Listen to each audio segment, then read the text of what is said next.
Hello and welcome to this episode of Understanding Cyber. I'm Tom, and once again, I'm joined by my clear-cut cyber colleague and our resident risk expert, Matt. Say hello, Matt. Hello, Matt. Hello, Matt. Toby's still away, doing whatever it is he's doing, but he's foolishly left us in charge of things once again, so we'll see how we get on. This is the second episode of our four-part series on cyber risk, where we're covering why and how people should think differently about risk. And this is all about making the entire subject more approachable, understandable, fun, maybe, and therefore easier to carry out. Definitely fun. Definitely fun. As we said before on the podcast, risk underpins everything pretty much in cybersecurity. So being able to do it well puts you in a really solid position. So worth knowing effectively.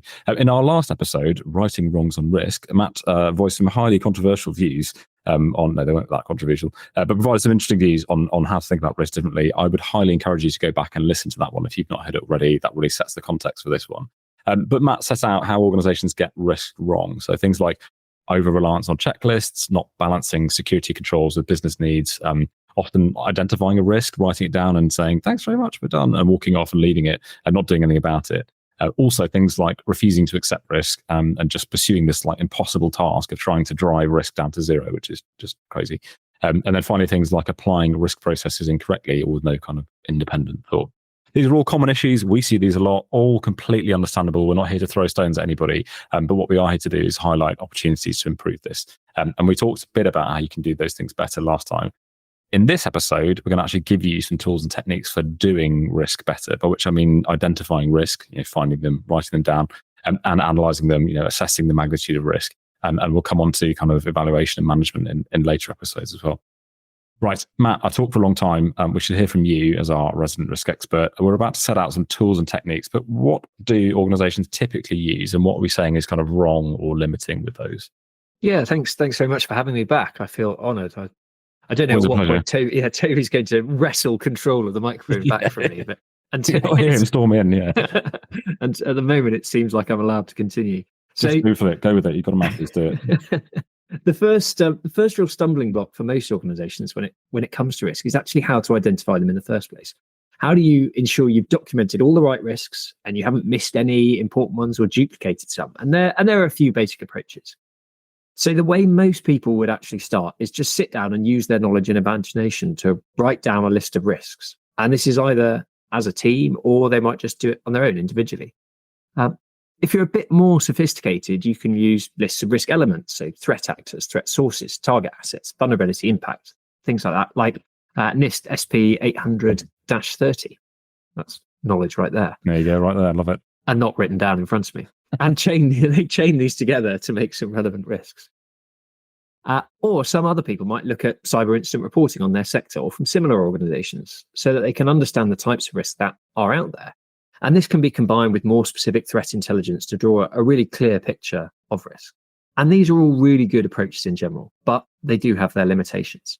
They're prone to cognitive bias, prone to errors in logic, and they don't inherently cater for the specific needs of your organization. And the other big downside is they're quite boring to do. Brings us back to our point of risk people being a little bit boring. Yeah. This leaves you liable to missing things or including risks which actually aren't that relevant. You just copied them across because you read them in someone else's risk assessment. Yeah, this is a really common one. We see this a lot. And instances of things like availability bias. So people will say, "Oh, I've seen this in the news a lot, so it probably happened to us," or other way around, optimism or some specialty bias. We're not like other organizations. We're different. We're better. That will never happen to us. And we see this especially with some cybersecurity programs, the sunk cost fallacy, where we've thrown a load of money into this project or control or service. We can't give it up now, and other things like that. So cool. It sounds like there are limitations to the traditional approaches, not least because they're sometimes quite boring. But we're interested in better ways to approach and identify risk. I'm hoping you've got a few to talk through. Otherwise, this could be a pretty dry podcast. Thankfully, I do, yes. Good. I think there's a bit of an intro then to what you're going to talk about. I think I'm right in saying that the tools and techniques you're going to discuss today are a good way of uniting two important facts. I think the first one we mentioned last time, and I'm going to invite you to talk more about this, is the fact that risk is all about futures, and also that humans are pretty bad generally at predicting or comprehending the concept of future. Have a look at the great book Super Forecasting if you want to know more about that. Combining that fact with this other fact that humans are actually really good at storytelling. So bringing these aspects together, we turn risk into a story about the future, a better way then to identify and understand risk, but also storytelling, a better way to communicate it. Is that fair? Please confirm my understanding. Yeah, absolutely. I think that's a perfect way of doing it. I really enjoy the idea about storytelling and using that as a way of communicating. I think it's really powerful. It's a good one, isn't it? And as we said, and you and I had discussed this previously. I know you gave a talk on this once as well. Storytelling is so powerful because it's human nature. It's an age-old activity that we've engaged in, and it's such a powerful way of communicating. So it's good stuff. I mentioned features there. I said that I would draw you on this. So last time we sort of tantalizingly dropped a hook that risk is all about features, and then left without explaining what we meant. So a little bit of a cliffhanger. Yeah, that sounds about right. And we've obviously got to give our listeners a reason to come back after all, and come back to the next podcast. Absolutely. Actually, first, I've got to correct something I said in the last episode. You've mentioned there. I accused a Latvian minister of having a BitLocker password written on her laptop. And actually, it was a Slovakian minister. Oh, dear. I apologise profusely to the people Diplomatic incident. and the ministers of Latvia. I'd like to visit one day, and I don't want to be stopped at the border. So I'm sorry, people and ministers of Latvia. Slovakia's out though, but yeah. Hopefully Latvia's back in. So thinking about futures, the basic premise of the connection between risk and futures is the understanding that events in the past give rise to consequences in the future. Okay, I'm going to warn you now. What you've said there is not particularly groundbreaking. It gets better. You're correct. Yeah, it is, however, surprising how many people don't really connect risk and futures. So what we're not trying to do is predict exactly what will happen down to the very last detail. But when thinking about risk, we're trying to a certain extent to predict the future. That's what we're trying to do. And as any good or potentially bad stockbroker, gambling enthusiast, political commentator will tell you, that's actually quite hard. Yeah, you give some relatively niche examples there. Lots of industries do base their risk thinking exactly on what has happened in the past to quite accurately predict what will happen in the future. So think about the car insurance industry. They take all the historical data they've gathered from all their customers, and that gets shared across the entire industry. And they plug that into their models, actuarial models, and that gives them a pretty good idea of how likely it is that a given individual, a certain age, gender profile, whatever, driving a certain car in a certain area of the world, certain mileage, is likely to have an accident. And so therefore how much to charge you for a premium. So it sounds like that's not necessarily okay for us in cybersecurity then. Yeah, absolutely. And it does work in those industries, but often in the cybersecurity world, as you alluded to, you might have little or even potentially no previous data. Might not be any evidence available, and things might change with zero notice. And we'll cover the latter problem about the changing with zero notice in our next episode, I think. But for now, we'll focus on the problem where your most accurate estimate of likelihood is just sticking your finger in the air. So to be clear then, we're not saying this is necessarily better, but it's an option when in the very common circumstances when you don't have the data to do a quantitative analysis and a sort of forward projection or forecast. Yeah, absolutely. I'm not sort of rubbishing that approach. I'm saying this is an alternative when you don't have that. And I'm talking about when you don't know how likely something is or have very limited data or experience to draw upon. Okay, that sounds really good, really powerful. I assume you're about to give us then some tools and techniques for this. Yeah, finally I am. We've talked really enough without the chase, man. Saying this is about tools without actually talking about them. So I'll focus on two today, counterfactuals and pre-mortems, but sort of in my best BBC voice, other options are available. Yeah, indeed. That I should say that too. That's a relief because in my totally not paid for plug for the NCSC, the NCSC do have a lot of really good tools on their website. We're going to cover a couple of those here, but there are others. But if I'm not mistaken, these are broadly called red team approaches, and that's not in the sense of a penetration test red teaming, but more approaches which challenge plans and challenge feature intent. Yeah, they are. That's absolutely a really important way of sort of classifying them and a good mindset to get into. So I'll start with counterfactuals. So a counterfactual is where you examine a scenario that's taking place, but you change a small detail or an event and then run through it again. So, for example, what if Steve Rogers hadn't jumped on the grenade at the beginning of the film and become Captain America? You might have had Peggy Carter, who would have become Captain Britain instead. I see no downside to this. Well, no, absolutely none. But for our less superhero-focused listeners, it's also the entire plot of the film Sliding Doors, if you've seen that. And humans are exceptionally good at this sort of thinking. We do it all the time, thinking, what if I had just done this instead of that? What if I'd just left the house a few minutes earlier? What would have happened? And actually, this works really, really well for cybersecurity. We don't know what might happen to our network because it's never been attacked before. but we can look at an attack against someone else, tweak the parameters to make it more similar to ours, and then we run through things again. And the really, really good example I'll give of this is the NotPetya attacks. So Russian actors, or allegedly Russian actors, they deny this to this day, launched an attack on Ukrainian infrastructure. And this quickly spread across the world, including to the shipping giant Maersk, where it infected almost their entire network. And the only thing that saved them was a power cut in Nigeria at exactly the right time, where one of their servers went offline, meaning that it wasn't infected. And this one server was used to restore everything. It could have been catastrophic. Yeah, I remember this at the time. This was a great story, the most improbable outcome. But so the counterfactuals then, if we imagine we are another massive shipping company and our network looks broadly the same as Maersk, we could learn from this. We could rerun this scenario of the NotPetya attack with our network. We don't have any servers in Nigeria and there are no power cuts, but we lose absolutely everything. This doesn't seem very positive initially. No, it really doesn't. And then we go back to a point I made in our last episode, which is that through using a counterfactual, we have learned something. We've identified a huge risk in our system, that we don't have any servers in Nigeria. We're about to lose absolutely everything. So now we need to do something about it, like having offline backups. And this may seem like a really simple, common sense example. That would be a sensible thing to do, and many companies do have offline backups. Yeah. But it holds just as true for much, much more complex issues. That's extremely useful, as you say, especially for more complex situations. So a counterfactual lets you kind of test your assumptions and come up with risk data where you might not have had any before, from inside your organization, for example. So what about the other one you mentioned then, pre-mortems? They sound a bit grim. I presume they're related to post-mortem somehow. Yeah, they are similar. So the post-mortem happens after the event. And what happens there is people stand around, they discuss what went wrong, and they discuss how to avoid this thing happening again. And we've seen lots of those before, and it's a common occurrence. You see them in inquiries and everything. That is a post-mortem. Sure. A pre-mortem, you flip it around, and this discussion happens before something goes wrong in the first place. That seems like a much, much more sensible time to do this work. Rather than looking at the kind of smoking remains of what used to be your network and wondering how you got here, you imagine before the fact, it sounds like. Yes, quite. And it's actually quite a simple process. As with many of these tools, it's really good to do in a small group, and you sort of mentioned that at the beginning, but you can do it on your own in a pinch. But a small group gives you a little bit more dynamism, a little bit sort of more of an ethic that you create a psychologically safe space to challenge these plans. And that's a really important part of red teaming in general, but the pre-mortem in particular. And so what you do is you do 4 steps, and we can go through them. So the first thing you do is you imagine the fiasco.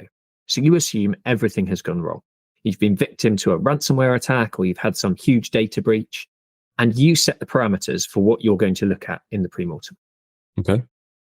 And then what you do in the second step is that you establish the causes of that fiasco. And here you start to think about how the fiasco might have come about. So it could have been a concerted phishing campaign that led to a cyber criminal gaining credentials into your network. Or it could have been that one of your servers is running an old operating system which is vulnerable to a network-based attack. It's preferable to look at these from the perspective of things within your control. So, for example, saying a state actor with a suite of 0 days targets us is one of your causes isn't actually that useful, because there's not an awful lot you could do about that. Yes, exactly. And having played Ignorant earlier on, we've done a few of these, as you know, and people often go down this route of ending up with the kind of, it's the apocalypse, the end of the world, or World War III, or something completely, outside of their control happens, which is interesting, but not very useful, doesn't really get you very far. But if we do this right, then we've now got something that's gone wrong and some stories, some lists of how that may have happened.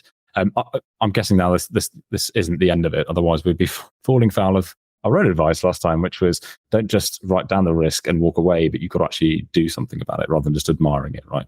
Yeah, we can't just stand around. That's the next 2 steps as part of this process.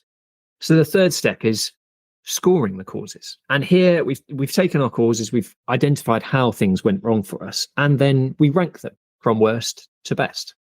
And this could be done with likelihood, impact, financial costs, how difficult it is to actually solve this cause, or any other criteria you choose. And when we run these for people, we tend to try and keep it really simple.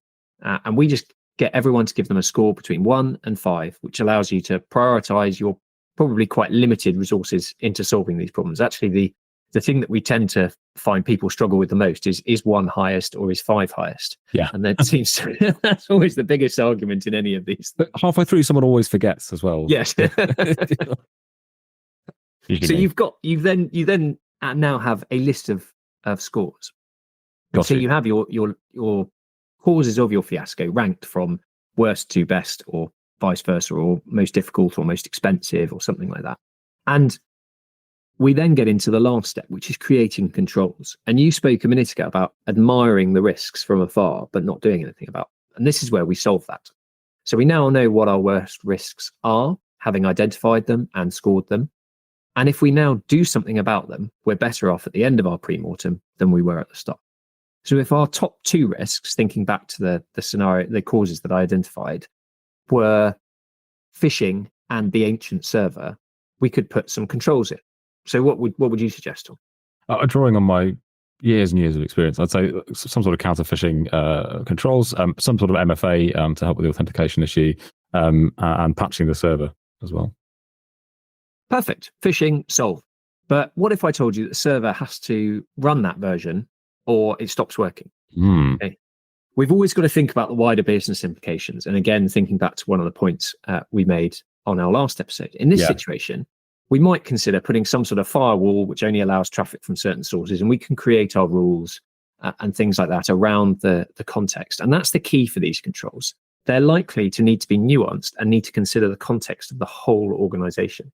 And a pre-mortem really digs into those small, tiny changes that you might need to make, or details in your plan, or something like that, where things will go wrong. And that's where pre-mortem can be so powerful, because you do need to get things right. And it does bring out those extra little things that you might not have considered.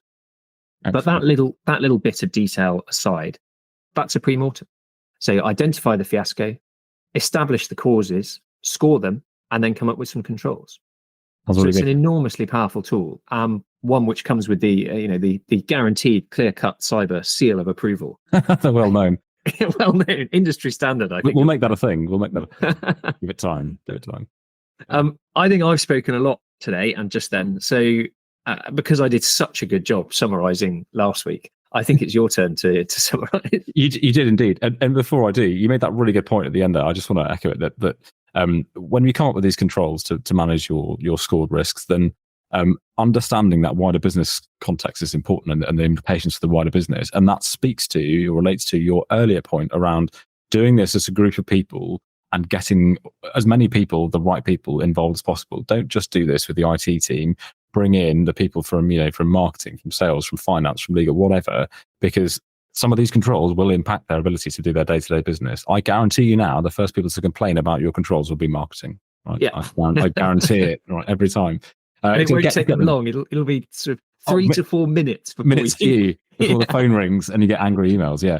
So having them in the room, they could better understand, where this even came from in the first place. And then if you say, right, okay, we're not going to have any more Salesforce integrations, nothing wrong with Salesforce integrations, but we're going to remove all of these suddenly. They're going to go, hang on a minute, that's not going to work for us. We don't have another way of doing stuff. So I was speaking to a friend the other day actually who said that he works in an academic institution, and he said that everyone got all printing privileges removed so that the organization could comply with Cyber Essentials. I bet that went well. If you wanted to print anything, you had to send an email to one specific person who did still have printing privileges. I think it has since been changed, but that's exactly what you were on about there. Yeah, no, absolutely.